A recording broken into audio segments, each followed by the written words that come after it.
오늘 본문 말씀은 사도행전 1장 12절에서 14절 말씀입니다. 수미상관법이라고 하는 것은 어떻게 보면 직관적일 수 있습니다. 이성적이기보다는 봤을 때 바로 느낌적으로 알 수 있는 것. 오늘 말씀도 12절, 13절 상반부, 14절 후반부가 서로 연결되어지는 것을 보게 됩니다. 12절 말씀에 나오는 예루살렘으로 돌아왔다는 이야기, 13절 초반부에 마가의 다락방에 올라갔다는 표현이 어떻게 보면 신앙적인 그런 진보, 하나님을 향해 가는 모습을 그리고 있다라고 생각됩니다. 14절 후반부도 마찬가지입니다. 오로지 기도에 힘쓰는 그들의 모습에서 하나님을 향하는 그 마음을 우리가 공통적으로 느낄 수 있게 됩니다. 13절 후반부와 14절 초반부에는 제자들과 함께 예수님의 가족, 즉 마가의 다락방에 올라갔던 사람들이 기록되어져 있습니다. 예루살렘 교회, 성령의 임함을 경험하는 그런 성령의 공동체에 대한 이야기가 언급되어지고 있습니다. 여기서 우리가 하나 생각해야 될 것은 성령의 역사는 개인적이기보다는 공동체적입니다. 사도행전 말씀에서는 계속적으로 공동체에 임하는 성령의 역사를 이야기합니다. 사도행전의 주제는 지정의에 의한 인격적인 전인적인 그런 신앙의 성장과 더불어 공동체에 역사하는 성령의 역사입니다. 좋은 경험이든 혹 좋지 못한 경험이든 공동체가 함께 어울리며 그렇게 함께 느끼며 생활했던, 경험했던 여러 가지 것들이 결국 성령을 경험할 때 중요한 자산이 되기도 합니다. 오늘 말씀도 어떻게 보면 12절 말씀 혹은 14절 이렇게 말씀을 보면 공동체가 함께 움직이는 것을 보게 됩니다. 함께 여러 가지 것들을 경험하게 되는 것을 보게 됩니다. 공동체가 더불어 함께 마음을 같이하여 오로지 기도에 힘쓴 이런 모습은 성령이 임해서 성령의 권능이 나타날 수 있는 참 좋은 조건입니다. 오늘 본문 말씀처럼 마가의 다락방에 모인 그 성도들은 그렇게 기도를 했습니다.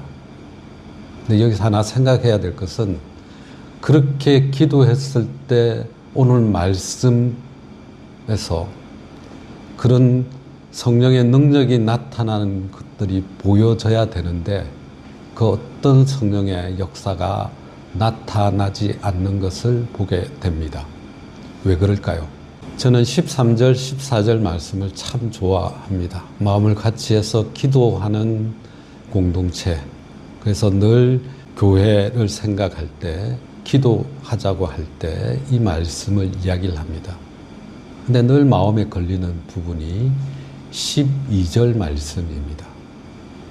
왜 그들은 여전히 그런 율법적인 생각에 잡혀져 있을까?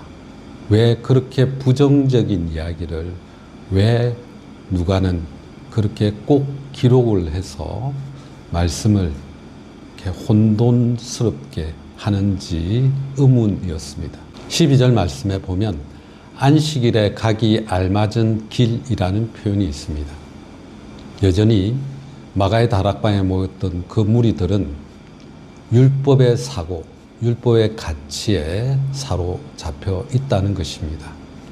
어릴 적부터 교육받았던 그 교육, 그리고 그런 습관들이 여전히 그들 마음속에 혹은 어떤 것을 판단하는 그 기준에 그 율법적인 사고가 있다는 것입니다. 유대인이라면 어쩔 수 없는 한계일 수 있습니다. 복음서에 보면 예수님께서 안식일에 대한 새로운 개념을 제시하셨습니다. 제자들이라면 예수님이 가르쳐 주신 그 안식의 개념을 마음에 새롭게 해야 되지만 여전히 이 아직 성령이 임하지 않은 이들에게는 여전히 율법이 그들의 사고, 그들의 판단의 기준이 되어지는 것을 보게 됩니다. 이것이 그들이 성령의 능력에 온전히 사로잡히지 못하는 이유가 됩니다. 인격을 구성하는 지정의는 우리가 굉장히 어렵게 생각할 수 있습니다. 그러나 그것이 우리가 알고 있는 것, 우리가 그냥 느끼는 것, 우리가 목표로 하는 것, 우리 삶 속에서 내가 생각하고 느끼는 것으로 생각하시면 됩니다. 지적인 것은 요즘은 정보의 홍수의 시대에 살고 있습니다. 많은 전문적인 지식, 또 새로운 지식 중요할 수 있습니다.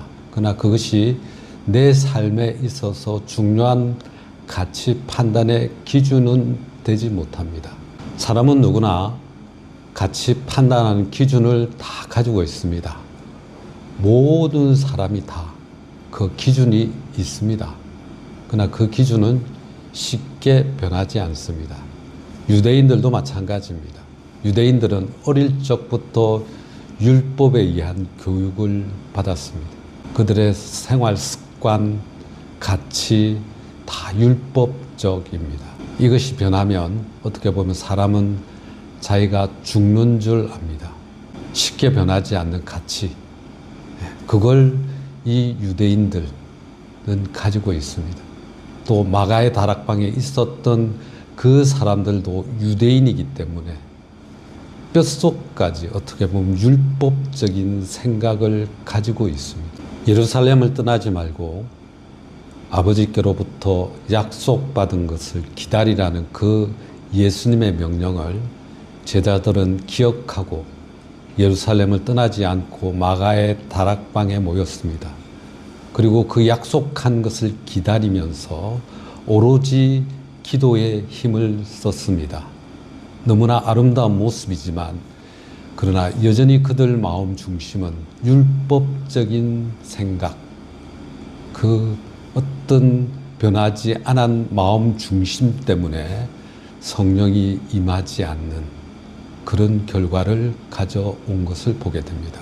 함께 모여서 더불어 기도에 힘쓰는 공동체를 주위에서 많이 봅니다.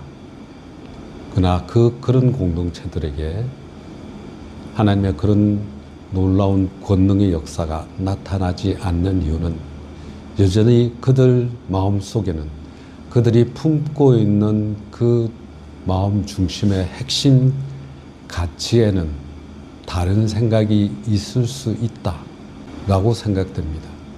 예수 그리스도를 구주로 고백하는 자, 그들은 다 구원을 받는다는 이 단순한 진리의 말씀 기억하면서 성령의 역사 또한 마찬가지입니다. 우리 마음속에 예수 그리스도를 꿈꾸는 것, 예수 그리스도가 그렇게 꿈꿨던 그 하나님 나라를 위한 그 삶 우리가 기억하면서 우리도 예수 그리스도가 가셨던 그 길을 따라가려고 하는 그 마음이 있다면 성령의 권능은 자연히 우리를 통해서 나타날 수밖에 없다.